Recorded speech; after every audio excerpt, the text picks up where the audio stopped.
Hey, this is Robert with Sigma 3 Survival, and I wanted to show y'all what my personal carry kit for a bug out kit for trapping.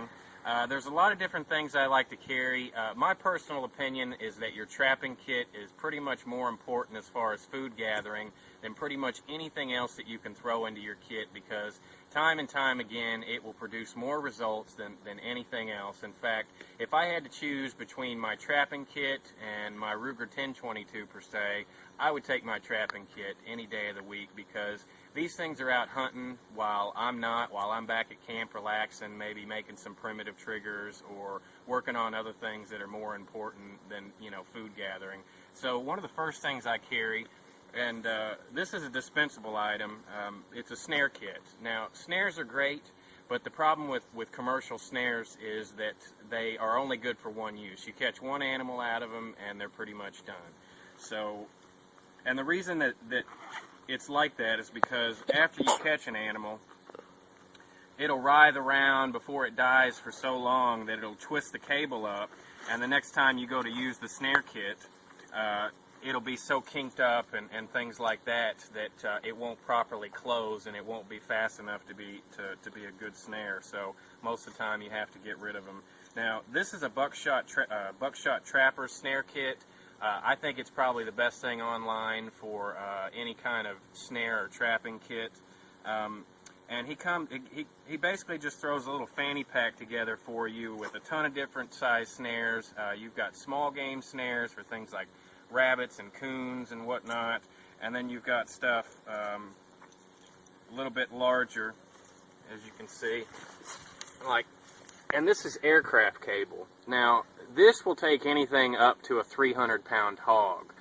So I carry a bunch of different sizes. I like to carry some of the larger stuff with me, because I think if you're going to carry, a snare setup, because the big stuff can catch the little game as well as the large game, whereas small snare like this couldn't catch, or hold a deer or a large hog. So I prefer a little bit larger snares, so that's what I carry as far as that's concerned.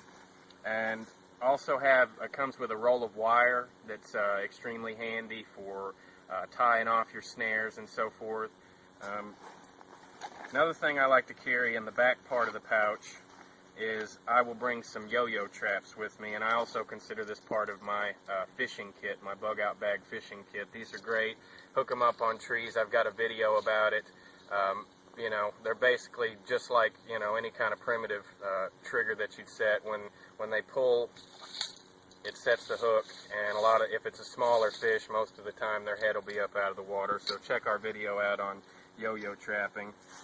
My favorite personal thing, and you can check out our Conibear trapping series, this is a Conibear trap, or a body grip trap. Time and time again, I can produce so much food with this. I feel like I could probably produce enough meat with just Conibear traps to feed a family of 4 with less than a dozen traps. That's how good they are if you're in the right area. So I like to carry at least a couple of 220s, and the smaller 110s or 120s are really good. And I'll carry anywhere from 4 to 6 of these, and I'll carry, usually 2 of these, the 220s. You can set these up in a million different ways, and they're not as heavy as they look. This weighs probably just over a pound. The 220s weigh a little bit over, probably 2 pounds. And the great thing about them is they pretty much last forever, and they're stupid proof. You cannot screw up a Conibear trap. They produce food consistently all the time, and it's not like ammo where you run out of it. You set these things and they're good to go pretty much forever. The only downside is that let's say you had this trap for 20 years, or you kept the springs depressed all the time, they'll start to lose a little bit of their snap. But for the most part, they last forever. I carry a lot of trot line with me, and this is great for primitive traps because you can make snares with this and not have to spend all your time making cordage. I use this for all kinds of stuff, from bow drill cordage to snares, like I said, and just a whole bunch of other things, fishing and whatnot. And so I've got my buckshot trapper snare kit, my yo-yos, and my Conibears, and I guarantee you I can produce more food with just this setup than I could probably eat. So you can provide for a whole lot of people, you know, small group, you know, let's say it's a shit hit the fan scenario. This is a perfect type setup. Have you a handful of conibears, some snares, yo-yo traps, and some good cordage, and you'll be more than capable, if you have the right skill set, to put food on the table for your family every time.